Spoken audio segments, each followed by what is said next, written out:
Hi hello good evening నమస్తే welcome to rocking Rani channel welcome to standup comedy. So Harikishan గారి రాసిన మళ్ళీ ఒక కామెడీ స్టోరీ చెప్పుకుందామండి.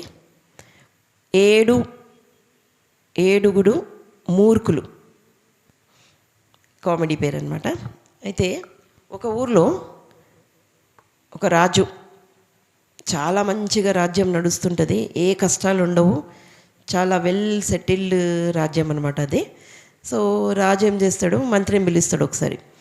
మంత్రి, నేను అనుకుంటున్నా మన దేశంలో ఇంకా మంచిగా ఉండాలంటే అసలు మూర్ఖులు అనేది ఉండకుండా ఉండాలి, అందుకని మనం ఏం చేద్దామంటే మూర్ఖులు ఎవరో తెలుసుకుందాము అని మంత్రితో డిస్కస్ చేసి మంత్రికి చెప్తాడు, మంత్రి నువ్వు 7 మంది మూర్ఖులను పట్టుకుంటా, 7 మంది మూర్ఖులను తీసుకొనిరా అని పని చెప్తాడు. నీకు 1 రోజులు టైం ఇస్తున్నా, ఈ నెల లోపల నువ్వు 7 మందిని పట్టుకొని రావాలా, మూర్ఖులు ఎవరో తెలుసుకొని అంటే. సరే అని మంత్రికి ఇష్టం లేకపోయినా మనసులో తిట్టుకుంటూ పోతూ ఉంటే మొదట ఏంటంటే ఒక చెట్టు కింద సీరియస్గా వెతుకుతూ ఉంటాడనమాట. అటు ఇటు తిరుగుకుంటా టెన్షన్తో వెతుకుతూ ఉంటే మంత్రి పోయి అడుగుతాడు, అప్పటి నుంచి చూస్తున్నాందా, ఏమిందయ్యా నువ్వు వెతుకుతున్నావు అప్పటి నుంచి నువ్వు అంతగానము అని అడుగుతాడు మంత్రి పోయి. సో ఆ మనిషి చెప్తాడు, ఏం లేదన్నా, నాకు రింగు పోయింది, గోల్డ్ రింగు, బంగారం రింగు మా అత్తగారు నాకు పెట్టిండ్రు, ఆ రింగు చాలా కలిసి వచ్చింది నాకు, ఆ రింగు ఎట్లైనా కావాలని వెతుక్కుంటున్నా దొరుకుతలేదు అని. ఓహో, చూడు ఎక్కడ పడేసుకున్నావేమో, కరెక్ట్ ఎక్కడ పడేసుకున్నావు మరి అని అడుగుతాడు మంత్రి. అదో ఆ ముళ్ళకంప లేదు, ఆ ముళ్ళకంపలో పడిపోయింది అన్న అంటే, మరి అంత దూరంలో ముళ్ళకంపల రింగు పడిపోతే నువ్వు మరి చెట్టు కింద వెతుకుతున్నావేందయ్యా, నీకేం పిచ్చా అని అడుగుతాడు మంత్రి. అప్పుడు ఆ మనిషి అంటాడు, ఏందయ్యా నీకేమైనా దిమాకుందా, ఆ ముళ్ళకంపలు చూడు, అందులో పోతే నా కాళ్ళు కుచ్చుకోవా, నా కాళ్ళు పాడైపోవు, మళ్ళీ పైన చూడు ఎంత ఉంది, పైన ఎండ కింద ముళ్ళు కుచ్చుకుంటాయి, అందుకే చల్లగా చెట్టు కింద ఎండ ఏం లేదు, పురుసతికి ఇక్కడ వెతుక్కుంటున్నా అని అంటాడు.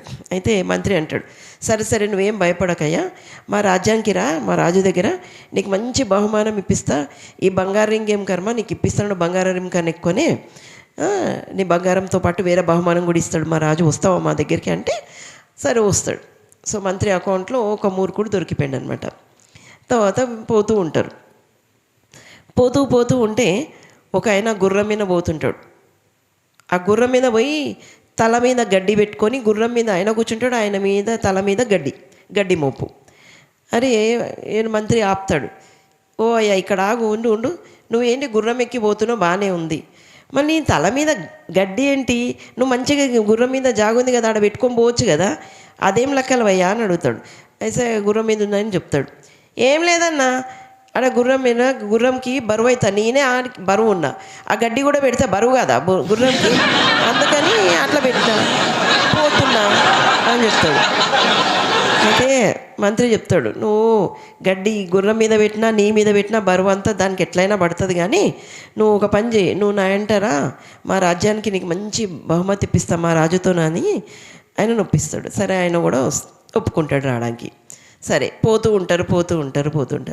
ఒక 2 మనుషులు కొట్లాడుతుంటారు మధ్యదారిలో, బాగా కొట్లాడుకుంటారు. నీ ఆవు నేను చంపకపోతే చూడు, నువ్వు నా ఆవుని ఎట్లా చంపుతావు, నేనేం చేస్తా చూడు అని ఈయన, నా ఆవుని ఎట్లా చంపుతావు అని ఈయన అంటాడు. నువ్వు నా ఆవు జోలికి వస్తే నేనేం చేస్తా చూడు అని ఈయన అంటాడు. ఇట్లా కొట్లాడుతూ ఉంటాడు. సరే మంత్రి అడుగుతాడు, మీ లొల్లి ఏంది, మీరు ఎందుకు కొట్లాడుతున్నారు, మీకు ఏమైంది అని అడుగుతాడు. అయితే దాంట్లో ఫస్ట్ అయినా చెప్తాడు, ఏం లేదు, నేను నా తోటకు వచ్చి వీళ్ళ ఆవు మొత్తం తినేస్తుంది, తోటంతా పాడవుతుంది, వీళ్ళ ఆవు వస్తుంది కదా, అందుకే నేను రానియను, నీ ఆవుని చంపిస్తా అని చెప్తున్నా అంటే, నీ తోటలకి నా ఆవు రావద్దంటే అవును అంట. సరే మరి నువ్వు అంటే, మరి నా ఆవుని చంపితే నేను ఊరుకుంటానా, నేను కూడా కొట్లాడుతున్నా అందుకే అని అంటాడు. చూద్దాంపా, నేను చూస్తా కానీ మీ తోట ఎక్కడుందో అని తోటని చూపిమంటాడు. తోట ఇంకా వేయలేదన్నా, ఇగో వచ్చే నెలలో వేద్దాం అనుకుంటున్నా, వచ్చే నెలలో వేస్తావు ఆ తోట, సరే మరి నువ్వెందుకు కొట్లాడుతున్నావు అని అడుగుతాడు. అంటే ఈయన నా ఆవుని చంపేస్తాను కదా, అందుకంటే మరి నీ ఆవుని చూస్తా అంటాడు. నేను కూడా 2 నెలలైనా కొంటా ఆవుని, ఇప్పుడే కాదు. సో అంటే అది ఉంటుంది చూడండి, ఆలి లేదు అని ఒక సామెత, అట్లా అనమాట. ఏమి లేదు కానీ కొట్లాట్లేస్తున్నారు ముందు అడ్వాన్స్గా అది అనేసి వాళ్ళని పట్టుకొని పోతుంటాడు. సో మూర్ఖులను జమ చేసుకొని పోతుంటే ఒక ఆయన ఒక్కొక్క జాగాలో పోయి వెతుకుతుంటాడు. అరే ఏం వెతుకుతున్నావు, ఏం తవ్వుతున్నావు అంతగానము అని అడుగుతాడు. మంత్రి వెళ్ళి, ఏం లేదన్నా, నేను మా ఫ్రెండ్ ఊరికి పోతూ ఇగో ఈ బిందెల బంగారం ఉంది, జాగ్రత్తగా దాచిపెట్టు అన్నాడు. ఎంతో నమ్మి ఇచ్చిండు. సో ఊర్లో దొంగలు ఎక్కువ కదా, బండిపోట్లు ఉంటాడు కదా, వాళ్ళు కొట్టేస్తారు కదా అని నేనేం చేసిన, సేఫ్గా ఉంటుంది అనేసి జాగ్రత్తగా గుంట దొవ్వి బిందెని పెట్టినా, బంగారం ఉన్న బిందెని. అది పైన ఒక గుర్తు కోసము పైన అప్పుడే నల్ల మేఘాలు పోతున్నాయి.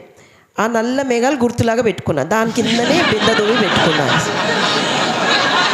అది తవ్వుతుంటే మేఘం కనబడతలేదు, నా బిందె కనబడతలేదు. మేఘం ఎక్కడ పోయిందో నేను ఎక్కడ దొవ్వి పెట్టినా తెలుస్తలేదు. ఇది నా పరిస్థితి. అంటే మంత్రి అంటాడు, సరే నీకు బిందెడు బంగారం నేను మా రాజ్యంకి తీసిపోయి ఇప్పిస్తా, మా రాజు మంచోడు, నువ్వు నా ఇంటి వస్తావా అంటే వస్తా అంటాడు ఆయన కూడా. సరే మొత్తానికి 5 మంది మూర్ఖులను గ్యాదర్ చేసుకుంటాడు. రాజు దగ్గరికి పోతాడు మంత్రి, అందరిని తీసుకొని పోతాడు. అయితే రాజు అడుగుతాడు, ఏంది మంత్రి ఇదేందయ్యా, నేను చెప్పింది 7 మంది మూర్ఖులను తీసుకురమ్మన్నా కదా, మరి నువ్వేంటి 5 మందినే తీసుకొచ్చినావు అని అడుగుతాడు.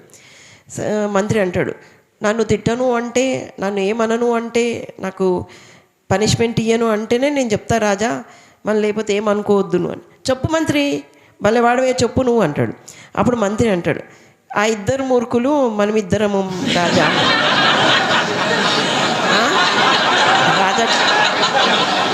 రాజుకు కోపం వస్తుంది.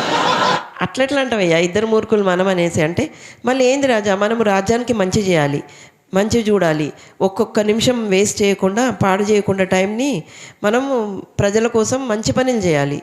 ఈ మూర్ఖులను వెతుకొచ్చి 1 రోజులు పాడు చేసినావు, కానీ వాళ్ళతో పాటు మన 2 మూర్ఖులే కదా, నీ టైం వేస్ట్, నా టైం వేస్ట్. అందుకే చెప్పినా కదా రాజా అంటే, అప్పుడు రాజాకి కళ్ళు విప్పయి, అవును మంత్రి నువ్వు చెప్పింది కరెక్ట్, నేను నిజంగా మన ఇద్దరం కూడా మూర్ఖులు, ఈ 5 మూర్ఖులతో పాటు అని రాజు ఒప్పుకుంటాడు. మంత్రికి మంచి బహుమానం ఇస్తాడు, క్షమాపణ కోరుకుంటాడు. ఇది 7 మూర్ఖుల స్టోరీ, కిషన్ గారి చేత రాసింది. Thank you.